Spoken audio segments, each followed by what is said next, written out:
What's up mga sir? Good afternoon. And for today's video ay may unbox tayong bagong helmet SR09 mga sir. Kita nyo, premium na premium po ang pagkagawa. Box pa lang, hindi tinipid. Sana all Evo. Yan ang i-unbox natin ay SR09 Turquoise Blue. Siyempre as usual, clear lens ulit mga bossing. Clear lens ng Evo SR09. At yung mismong helmet. Yan mga sir, wag na natin patagalin. Open na natin.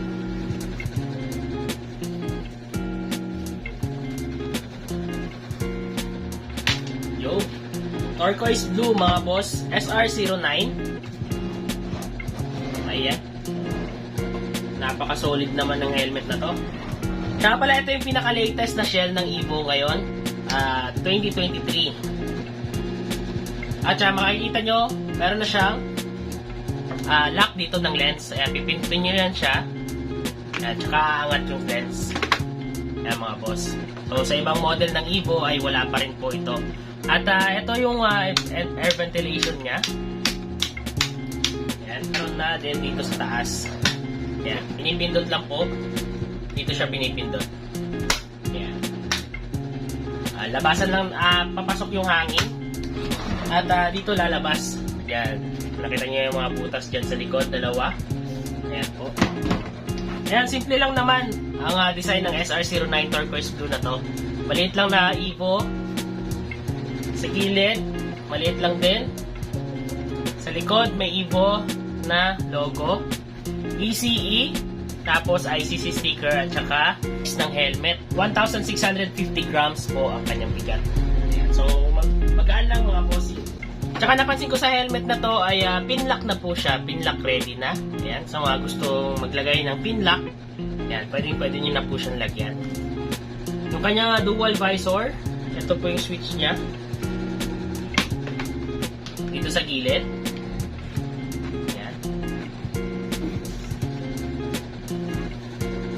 May nabagay ito sa mga... Alam ko meron na kulay nito na Mio Gear eh. Parang di ako magkakamali. Meron to sa Mio i125 in case. May nabagay ito sa kanyang color combination. Silver iridium lens. So madilim to sa gabi. Double din ang clear lens. Pwede nyo rin palitan in case. Ang padding nito ay meron na siyang emergency. In case of emergency na padding ay pwede nyo na siyang... Pwede lang itong quick release po ng padding kumbaga. Yung ginagamit nila. Yan, para matanggal agad lahat ng padding. Washable foam. Matatanggal din ang kanyang mga padding. Try natin kung natatanggal nga ba lahat. Ayan. So natatanggal po ang kanyang mga padding. At ang kanyang quick locking system naman ay quick release pa rin po. Ayan, quick release. Ngayon, try naman natin palitan yung visor. Para at least kung magpapalit ka ng visor mga sir, ay kailangan mo lang itong hilahin. Itong bandang part na to. Ayan, pag inilang mo siya pa ganun, pababa. Ayan. Or pag ganito pala, pahilan mo, papunta sa'yo. Ayan. Yun, ganun lang mga sir. Sa kabila, same din. Hilahin mo lang din dito. Ayan. Ayan. Kung saan naman siyang aangat mga boss, tapos kunin nyo lang. Ganun na kasimple. Ito yung clear lens nya. Lalapat nyo lang to mga sir. Make sure lang na sakto yung pagkalagay nyo. Dahil may tendency kasi na mamabali yung kanyang lens.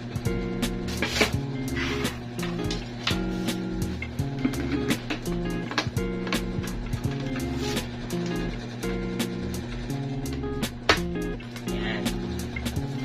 Okay lang.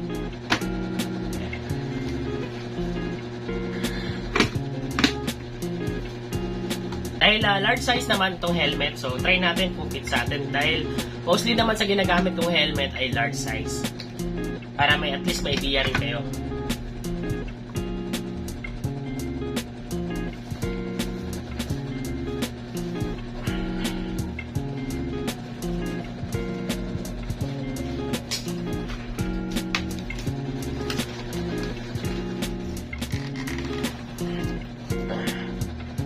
Ayan, pero sobrang higpit ng fittings ng Evo SR09. Siguro mga XL yung size ko sa XR09. Kasi sa GT Pro, large size lang talaga ako. Ayan, sobrang kapal kasi ng padding ng SR09. So, di halos ako makapagsalita. Ayan.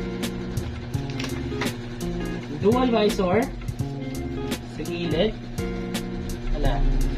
Ito. Ayan, dual visor niya. Ayan siya.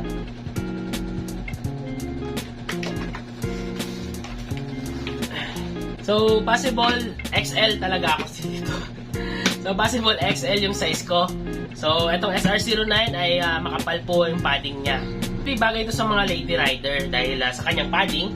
So, maliit lang talaga yung padding niya. Ayan. So, mostly yung medium size din ay uumbok lang din dito. So, kakapal yung padding talaga. And sa mga gusto umorder online, meron po tayong Shopee. Available po sa atin. Search nyo lang po RJ Helmet Moto Gears. At available din po kami for shipping nationwide. Cash on delivery din po kami, Aklan and Antique. So, PM lang po kayo sa akin sa RJ Helmet Moto Gears. See you sa shop. Ride safe always. Peace out.